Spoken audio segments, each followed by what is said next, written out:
E aí, pessoal, como é que tá? Tudo bem? Estou gravando essa aula para vocês aqui de filosofia, né?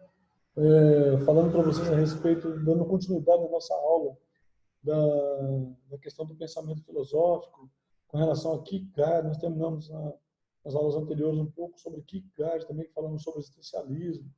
E também eu quero falar um pouquinho assim, eu quero conversar um pouquinho com vocês sobre Nietzsche, né? E a gênese dos valores, onde surgiram os valores ocidentais, né, de acordo com Nietzsche, né, de acordo com o pensamento de Nietzsche, onde que vai surgir os valores ocidentais.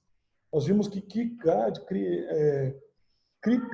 criticava a razão moderna, né, porque ela desconsiderava a subjetividade humana, né, e assim ele julgava ser urgente, né, ser urgente deslocar a questão da verdade para o plano, né, para um plano que está mais relacionado, ou seja, da existência concreta. Quando, quando Kierkegaard morreu, Nietzsche tinha apenas 11 anos, ele chegou a ser contemporâneo de Kierkegaard, né? Contemporâneo, mas não na questão do contraponto, né, da relacionamento dos pensamentos, mas ele era contemporâneo no que se diz respeito a ele ter nascido no mesmo, vivido no mesmo parte do tempo que Kierkegaard viveu, né? Apesar que Kierkegaard viveu muito pouco, né, mas mesmo assim. Então, quero falar para vocês aqui a respeito dessa questão.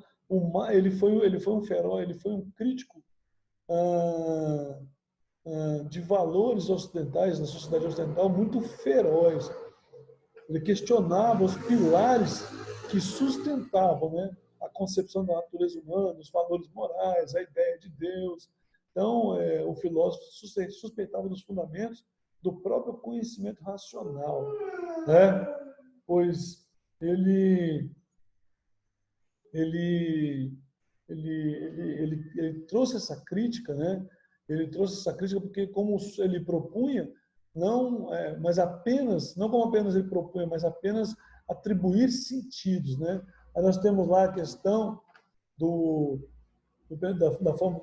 dois temas, né, que vão ser tratados, que são dois pensadores, o Apolíneo e o Dionísio, o pensamento apolíneo e dionisiático. Nossa, nome difícil de falar.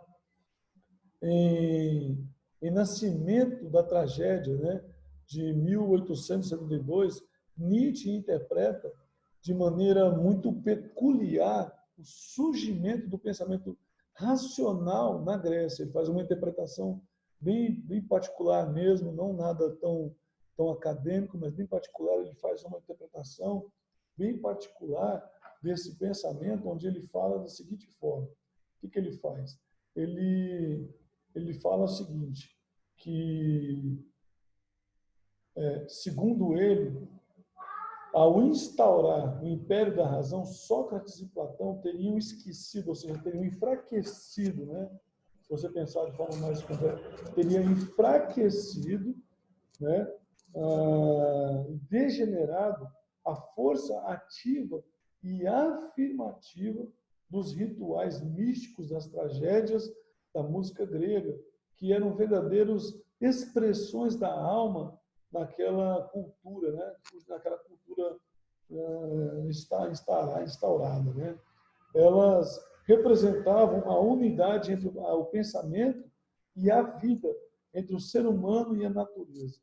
Na Grécia homérica, né, a vida era baseada no devir, nas transformações constantes, no contato visceral com a arte, na valorização do corpo, na despreocupação com o conhecimento. Então, ele vai fazer uma crítica a respeito daqueles de Sócrates e Platão, que eles vieram destruir a vida daquela época, né? Porque, na verdade, no conceito dele, eles destruíram, porque ele passou, a partir do momento que passa-se o homem ser racional, o homem ele perde a noção da vida existencial e passa a valorizar sentimentos e coisas que não são palpáveis, né? Então ele trata isso de uma forma muito crítica. O ser humano, ao ser humano, bastava saber-se como ser vivente, como a parte íntima do cosmos, né? Então, assim, não havia preocupação com conhecimento ou com controle da natureza, quando muito elaborava as interpretações espontâneas do universo, né? Por meio do mito. Eles interpretavam por meio do mito. Então, assim, o que acontece? Para Nietzsche, com o advento do argumento racional e a necessidade de demonstração lógica surgida a partir de Sócrates, o conhecimento intuitivo, o saber intuitivo foi reprimido. A vida deixou de estar em simbiose com o pensamento e se separou dele, definitivamente se separou dele, né? Então, impôs-se a necessidade de julgar a própria vida, limitando-a, criando hierarquia entre valores superiores, né? Coisas superiores. Então, ele começa a fazer uma crítica em relação a isso para poder chegar no cristianismo, né? Então, ele começa falando dos inferiores, inteligíveis, sensíveis, verdadeiros e falsos, bons e maus. Segundo Nietzsche, a história, né, do conhecimento que começa com o homem teórico, Sócrates, e a história da negação da vida. Sócrates arrebentou com tudo. Segundo Nietzsche, ele acabou com tudo, porque ele fez o homem passar a pensar e não valorizar tanto mais assim a existência, né, mais do que o próprio mundo que está por vir. A partir dele, o ser humano passa a criticar as teorias intangíveis sobre a humanidade, de concepções sobre a sua existência, que são superiores à sua própria natureza, né? Então, o pensamento passou a ser visto como superior ao corpo. Você vai ver lá Sócrates, quando você lê sobre Sócrates, quando ele vai ser morto, né, pelo veneno de cicuta, que eles passam veneno para ele provar o veneno, que ele vai morrer depois, ele vai falar, agora sim, ninguém me para mais, porque agora eu vou para o campo das ideias. Eu não sou mais Sócrates, agora não é mais um homem, né? Sócrates é uma ideia. Ninguém vai me parar mais. Lula falou isso, o ex-presidente Lula aí, o Luiz Inácio Lula da Silva falou isso, né? Que o Lula não era mais uma pessoa, Lula agora é uma ideia. Tentaram barrar o Lula e agora ele era uma ideia. Ele usou o pensamento filosofando, né? Usou o pensamento de Sócrates. Nietzsche associa a tragédia arcaica a Dionísio, né? Ao deus grego do vinho, né? Os instintos estéticos, primitivos, alegres, transbordantes, orgiásticos, aventureiros, ligados à dança, à embriaguez. Então, ele associa isso a Dionísio. Nesses dois domínios do ser humano, ele preza pela figura do herói, né? Buscava superar seus limites, decifrar seus destinos, contato conflituoso, né? Então, com isso, ele vai mostrar que a vida palpável era mais importante. Por outro lado, ele identifica Apolo, deus da racionalidade, do comedimento, né? Da serenidade, Deus da serenidade, do raciocínio, né? Então, dessa forma, para o filósofo alemão, o homem grego do período clássico, ao privilegiar a razão e ao inventar a metafísica e ao instaurar, né, um espírito apolíneo, né, ele teria perdido o elo com o homem guerreiro, o homem aristocrático do período arcaico, dionisático, né? Homem que prova da vida, que sabe o que é viver, que sente a vida, que vive a vida sem culpa. Então ele fala que Apolo, né, o período apolinário, né, apolíneo, destruiu isso, né? E a cultura ocidental preferiu se formar a partir, né, das nefastas consequências para o ethos grego, para a cultura ocidental. Apolo e Dionísio representariam dois polos opostos, um do prazer e outro da razão, né? Uma dimensão ao mesmo tempo conflituosa e harmônica, com o predomínio do espírito apolíneo, né? Sobre, ou seja, quando o homem se torna, o espírito apolíneo toma conta do homem, o homem se torna superior ao espírito de Dionísio, né, dionisático, que é um espírito primitivo, do homem arcaico, homem grosseiro, né, do pensamento racional sobre o místico, né?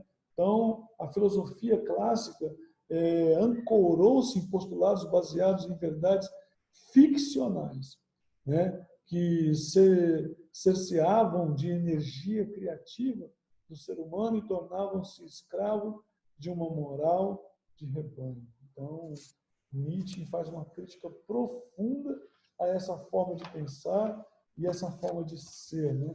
E aí ele vai escrever a genealogia da moral. Para Nietzsche, os conceitos metafísicos, sobretudo aqueles que embasam a moral, devem ser investigados profundamente para que se revele as verdadeiras raízes, né? E ele impõe para si a tarefa de transmutar os valores, transformá-los de maneira que o ser humano se aproprie da sua essência. Em sua obra A Genealogia Moral, ele busca identificar a trajetória semântica de algumas dessas verdades consolidadas na cultura ocidental, como a noção do bem e do mal, né? Ele mostra que não existe sentido original para esses termos, mas que eles são frutos de interpretação sucessiva que vão se impondo pela relação de poder, né? A genealogia é o método proposto pelo filósofo para a decifração dos sentidos que vão se sobrepondo e transformando os valores em verdades absolutas, ou seja, valores em verdades, né? Nietzsche verifica na trajetória de construção de valores algumas etapas gradativas, como o ressentimento, a consciência de culpa, o idealismo do ascetismo, e após os quais negativo, né? Negativo, o aniquilamento, né? A fraqueza, a degeneração já instalados, ou seja, as forças reativas se impuseram às forças ativas. E, em outras palavras, é o triunfo, né? É o triunfo do niilismo, né? A palavra niilismo vem do latim, que é nihil, ou seja, significa a mesma coisa que se dizer nada, sobre a potência, sobre a vontade de potência da moral do rebanho sobre o poder de criação. Então, o filósofo conclui que o intuito de medo que leva o ser humano a querer conhecer-se. A história do conhecimento passa a ser a história da cristalização de ideias, né, que por outro lado, né, ideias de que, por outro lado, ela quer mostrar-se a verdade. É trabalho do filósofo, né, ou epistemologista, descobrir valores por trás das interpretações das máscaras e trazê-las à tona. Os valores ocidentais são criação humana que fazem parte de uma cultura. Então, Nietzsche, ele vem com esse pensamento dele, ele faz uma crítica pesada, né, ferrenha, sobre o cristianismo. O objeto de crítica dele vai ser o cristianismo, porque ele acredita que o cristianismo é essa razão que faz o ser humano desvalorizar a existência humana e valorizar uma existência que está por vir, né? Então, Nietzsche é um filósofo totalmente diferenciado, ele rompe com a filosofia comum, ele não trata ela mais de forma normal. Então, nós podemos ver aí que, em outras aulas, vamos falar um pouquinho sobre o niilismo, né, de Nietzsche. O que é o niilismo para Nietzsche? Que é o negativo, e o niilismo reativo, né? O niilismo negativo nega a vida terrena em nome de outra vida. E o niilismo reativo, ele contasta, né? Ele contasta de que Deus está morto. Na verdade, assim, o que Nietzsche quer mostrar que o cristianismo matou Deus, né? Quando se inventa o cristianismo, você mata Deus, né? Paulo matou Deus. Ele trata Paulo e alguns cristãos que abordam essa questão da vida que está por vir, e ele fala que essa postura da igreja, essa postura da negação, faz com que Deus seja morto. Então, quero que vocês pensem sobre isso aí. Nós vamos estar estudando, estamos estudando sobre isso nas páginas do nosso módulo, né? O módulo do nosso livro de filosofia aqui na turma do 2º ano, que é o módulo 5, lá do capítulo 13, a página, nós estamos estudando a página 12, 13 e a página 14. Dá uma lida nessas questões aí, responda os exercícios, ok, pessoal? E depois nós vamos tratar mais de alguns assuntos. No final dessa reflexão desses textos aí, vamos fazer alguns comentários e montar a nossa pesquisa. Um abraço para vocês, fiquem com Deus.